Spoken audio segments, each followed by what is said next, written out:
Hello, hello, bonjour à tous. Je suis vraiment très heureuse de vous retrouver pour une nouvelle vidéo sur ma chaîne Stéphigas. Franchement, j'avais envie de parler un petit peu avec vous et de vous partager un petit peu ce que je ressens en ce moment. Parce que je suis dans une situation, on va dire, un petit peu inconfortable comparativement à mon habitude.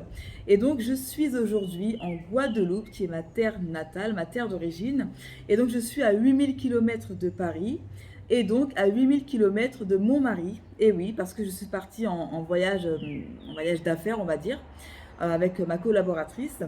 Et donc, je vis la chose un petit peu, pas de façon trop facile. C'était pas évident au départ, puisque, ben, écoutez, comment vous dire, ça fait 13 ans cette année qu'on est mariés. On s'est mariés en 2008. Et donc, depuis 13 ans, on n'a jamais été séparés plus longtemps qu'un week-end, en fait.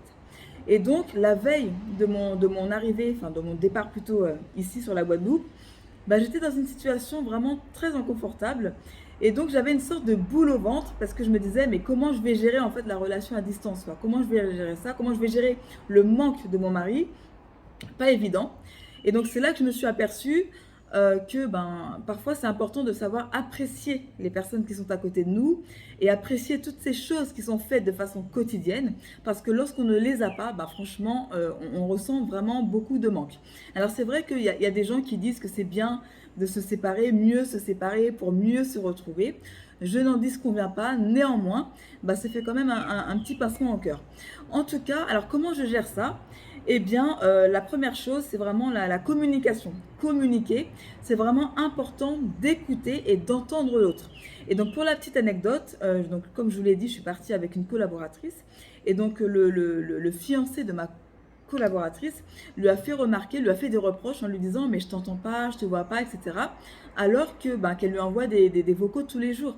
Et moi je lui ai dit mais pourquoi tu ferais pas comme moi, à savoir faire des vidéos dans lesquelles ben, tu dis ce que tu fais et puis tu lui fais des petits coucous quoi. Comme ça il peut entendre ta voix et mettre un visuel en fait. Et c'est vrai que depuis qu'elle fait ça, ben, l'autre en face s'est senti beaucoup mieux puisque ben, il s'est senti quand même écouté.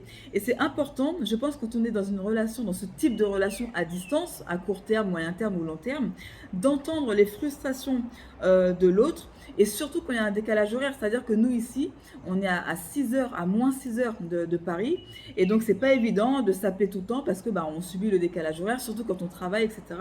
Donc je pense que c'est vraiment important d'entendre l'autre, de communiquer, d'entendre les frustrations de l'autre ou les reproches entre guillemets afin de pouvoir vraiment se recentrer et lui faire plaisir en disant bah, écoute j'ai entendu ce que tu m'as dit et je vais faire en sorte de. Voilà, ça c'est la première des choses.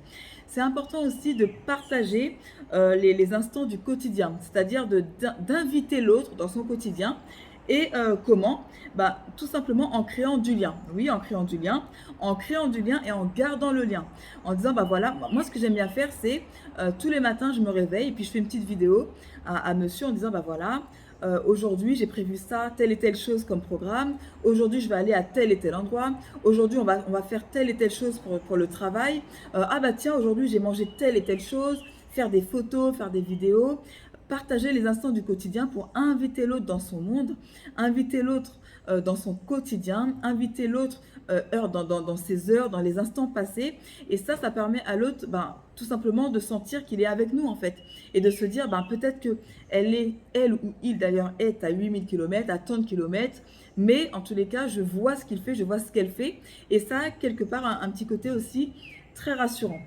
C'est aussi important de casser cette routine en mettant l'accent, je dirais, sur sur le fait de faire part de petites pensées qu'on pourra avoir. Parce que euh, je pense que le fait d'être loin de l'autre, ça met quelque part une certaine insécurité. Et donc le fait de recevoir des messages en disant, bah voilà, coucou, petite pensée, je pense à toi, un petit cœur, je t'aime, etc., bah, l'autre se sent rassuré et se dit, bah, effectivement, elle est loin de moi, elle ou il est loin de moi, là en l'occurrence c'est elle est loin de moi, mais elle pense à moi, elle pense à moi. Et ça, ben, on va pas se mentir, ça rassure parce que quand la personne se trouve loin, ben, on ne sait pas ce qu'elle fait, on ne sait pas avec qui elle est. Et le fait de recevoir ce genre de petits messages, de petits audios aussi, ben, ça a un côté vraiment très rassurant et on se dit, ben, ouf, ça permet aussi de valoriser l'autre et ça permet surtout d'installer un climat de confiance. Et ça, c'est très important, surtout pour les personnes qui, de façon générale, manquent de confiance en elles. Ben, le fait de recevoir ce genre de message va alimenter la confiance. Et puis, si demain, eh bien, tu dois repartir en voyage d'affaires ou repartir en week-end avec tes copines, avec tes amis, eh ben, l'autre sera plus enclin à te laisser partir parce qu'il va se dire, bon, elle parle, mais je sais qu'elle pense à moi. Je sais qu'elle pense à moi de façon quotidienne, etc., etc. Et puis je pense que l'une des choses qui est vraiment primordiale aussi quand on est dans ce genre de relation à distance, c'est d'exprimer son amour. C'est vrai que quand on est dans notre train-train quotidien, quand on est ensemble, quand on vit ensemble, on a tendance à ne pas forcément exprimer son amour, dire ce qu'on aime, dire ce qu'on apprécie, les petites choses, etc. Ou exprimer son amour. Et là, je pense que quand on est loin, il ne faut pas hésiter, ou plutôt, il faut vraiment mettre un point d'honneur à, je ne vais pas dire en faire des tonnes, mais quelque part, c'est un petit peu ça, à de façon démesurée, exponentielle, dire je t'aime, tu me manques. Franchement, ton absence, c'est difficile, c'est compliqué parce que ça va aussi contribuer à redorer le capital, ou plutôt à remplir le capital confiance de la personne qui est restée là-bas à la maison. Et puis, ça va favoriser aussi le fait de maintenir une bonne relation. Donc, c'est vrai que c'est plutôt inhabituel ce genre de situation pour moi. J'ai pas l'habitude et c'est vrai que dans un futur plus ou moins proche, je serai de plus en plus amenée à m'éloigner pardon de mon domicile pour avoir des voyages d'affaires. Et donc là, pour une première expérience, c'était pas évident. Je l'ai vécu un petit peu difficilement, un petit peu dans les larmes, entre guillemets. C'est vrai que pour certains, ils vont se dire, mais c'est rien du tout. Partir 15 jours en Guadeloupe, on est dans un endroit paradisiaque, etc. etc. Néanmoins, moi, quand je pars en vacances, j'ai l'habitude de partir avec mon mari, en fait. Mon mari et moi, je ne vais pas dire qu'on se quitte jamais, mais on se quitte rarement.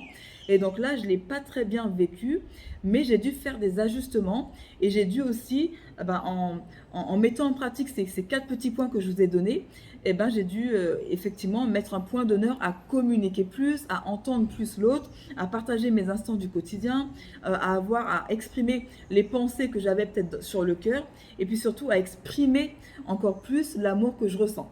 Alors j'espère que cette vidéo vous aura plu. Et puis moi je vous dis tout simplement à très bientôt pour un nouvel épisode du Ask Stéphie. Bye bye.